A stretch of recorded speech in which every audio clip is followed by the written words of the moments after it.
entertaining talking sports.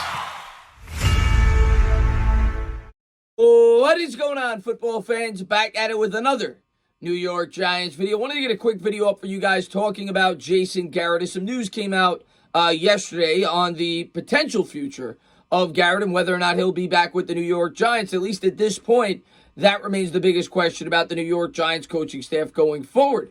Now, Dave Gettleman came out with a quote about a week ago when he had his press conference talking about Garrett and the possibility of Garrett potentially moving on from the New York Giants and expressing that he wouldn't be very happy if that were to happen. I'm just going to read the quote right here for you guys. He said, "As far as the potential of Jason leaving, of course, it makes you a little antsy," Gettleman said. "Just imagine any one of you guys when talking, to the reporters in the room, having your fourth editor in 4 years. It's the same thing.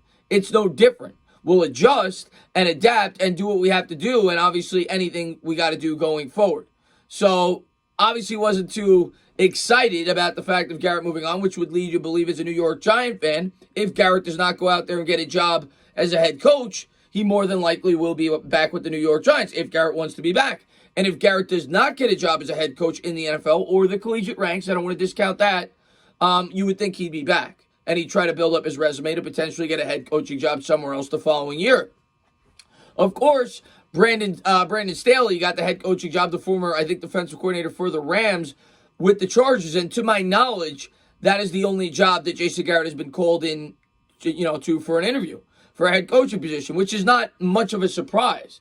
A lot of Giants fans were shocked that Garrett got an interview at all. I mean, when you look at the New York Giants offense this year, it wasn't pretty. We ranked 31st in points. We ranked 31st in yards. We ranked 31st in passing touchdowns. The New York Giants threw for 12 passing touchdowns all year. And I think we were, the only area where we were pretty good was yards per carry, where we were 13. And a lot of people are going to point to Garrett as being the main problem or almost the full problem. Some people will point to mainly Jones. Some people will point to mainly the offensive line. Some people mainly point to Saquon Barkley going down. And I have tried to be as consistent as I can while trying to listen to it from all sides. There are very anti-Garrett people. I'm kind of like, whatever. I'm going to go with what Joe Judge wants to do. It was kind of my same idea with the general manager, even though I thought it was in the best interest to keep things together for another year. And I've always thought that it was in the Giants' best interest to try to keep as much of this together as they possibly can. With all the turnover on the roster last year, you don't want your team, and it's not just your quarterback, your whole offense, having to learn from scratch. In an ideal scenario, when we first hired Garrett, I think most Giant fans should have been hoping that Garrett was going to be here for at least 2 years. So Daniel Jones, like Dave Gettleman said, wouldn't have to learn 4 schemes in 4 different years.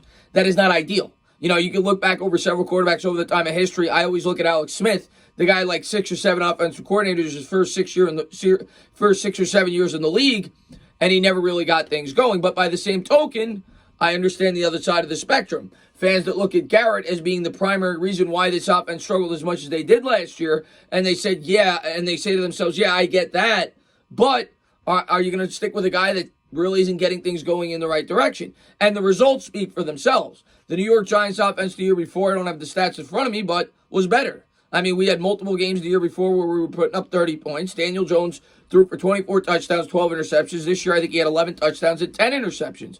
And I think there's factors to that. I don't think it's just Jason Garrett. Some people will point to the scheme. They'll point to the route tree. And there's not a lot of creativity to get guys open. And that's fair, okay? What I'll say is this. Jason Garrett, over the course of his career, has had some success as an offensive coordinator. I don't think anybody can deny that. It's why he got the head coaching job with the Dallas Cowboys, where he had the job for 10 years. You go back and look. It was a top 5 offense with the Dallas Cowboys while it was calling plays for about 4 or 5 years, or right around there. And a lot of people point to the fact that he had talent on that roster that fit his scheme. And they had a lot of talent. They had a really good offensive line, even though it wasn't great in the beginning days with Tony Romo, but they obviously had some great weapons. They had guys that could get down the field, and they had guys that could hold blocks. And he got the most out of guys like Tony Romo and Dak Prescott. And in the Air Coryell scheme, which is what he wants to run, and a lot of people point to the curl patterns, I don't think that's what Garrett ideally wants to run. And Garrett even talked about it at the beginning of the year. He came out and said that he's limited. I mean, I'm paraphrasing a bit, but I remember him saying it 3 or 4 weeks into the year that he's limited due to the limitations on the offense. And he wasn't throwing anybody under the bus. It was just common sense. Everybody was learning new. You had 3 new offensive linemen. I don't got to go over all of it, right? 60% of the offensive line had never played together before. Okay? You had Cam Fleming, you had Andrew Thomas, and you had Nick Gates, who had never played the center spot. And we all knew that the offensive line was going to get off to a slow start. We all knew that Daniel Jones, if you were being reasonable, was going to get off to a slow start. I don't care what the scheme is. You look at Aaron Rodgers, the greatest quarterback, in my opinion, in terms of talent, possibly in the history of football. Last year, had to learn a new scheme. Look at him in year 2. He's built, and now he's back to MVP form.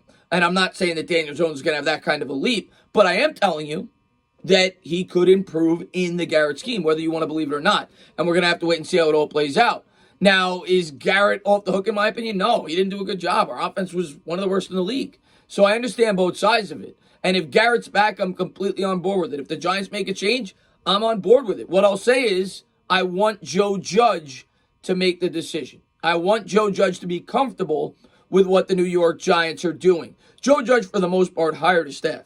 I was of the assumption, and we'll never know this, that Garrett was more owner influenced. Garrett, of course, played for the New York Giants, had a relationship with the Maras, and we'll never know. And it completely made sense to me that they wanted to bring in a guy with head coaching experience for a head coach that was only 38 years old. You don't want to hand over all the keys to the castle that's a 38-year-old that's never been a head coach in the NFL, has never even been a coordinator.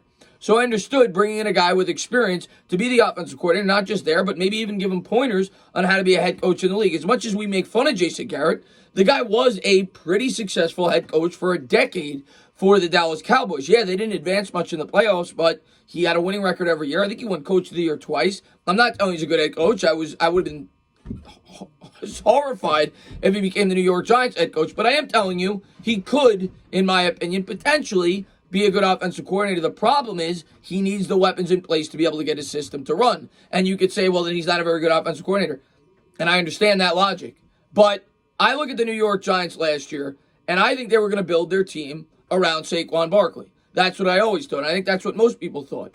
And the stats are undeniable. Daniel Jones, for his career, has, what did he throw? He threw 11 touchdowns this year. He has 35 touchdowns.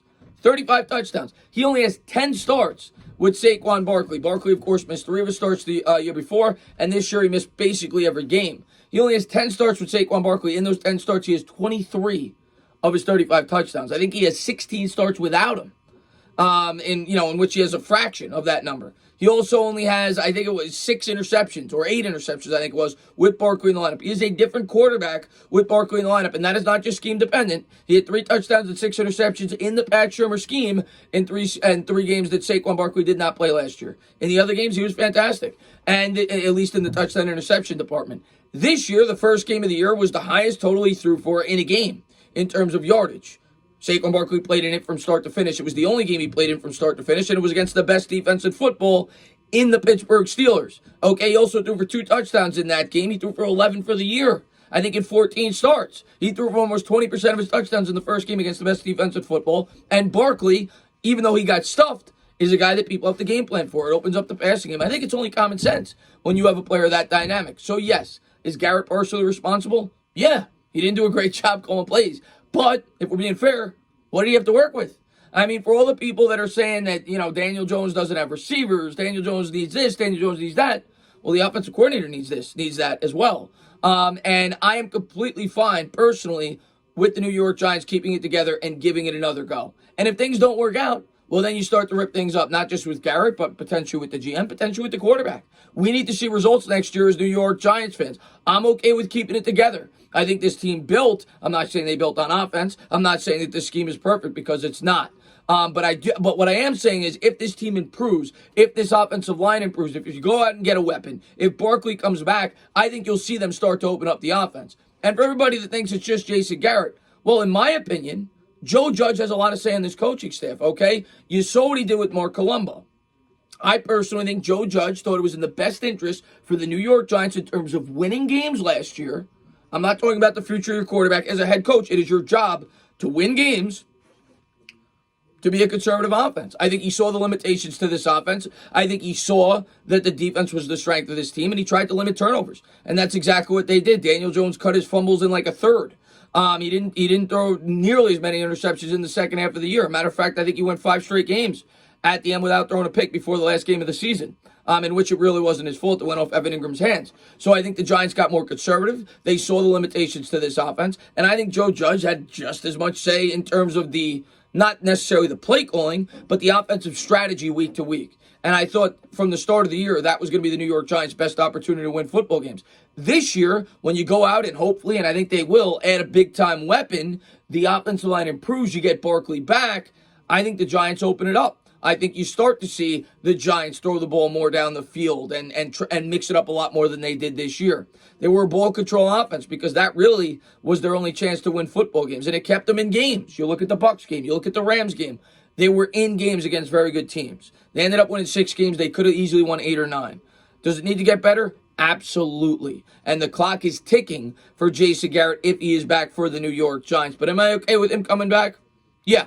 For continuity, for giving Daniel Jones the same scheme that he learned last year. You give him better pieces. I want Daniel Jones this year to be as comfortable as he possibly can. And if Joe Judge and Dave Gettleman feel like Garrett coming back, which it sounds like at least Gettleman feels that way, and I would assume that Judge probably is in agreement with this, it only makes sense that bringing Garrett back, having the same scheme, will make Daniel Jones and the offense as a whole more comfortable this year going into the season. I'm on board with it. If Judge is not okay with it, I honestly believe that Garrett wouldn't be here. And he may not be. We're still going to have to wait and see how the rest of the season plays out. But he didn't like Colombo. Colombo was gone. We'll see how it all plays out with Jason Garrett. We'll see how it all plays out with this coaching staff. But for now, at least in my opinion, it is leaning that Jason Garrett will be back with the New York Giants for the simple reason he hasn't got any other head coaching offers. We'll have to wait and see if he goes to the college ranks. And if he does, well, then we'll start to try to figure out who the New York Giants may be bringing on to try to get the most out of this offense. As always, guys, if you like what you watch, please subscribe. Drop a comment. Maybe give me a little thumbs up. Cheers.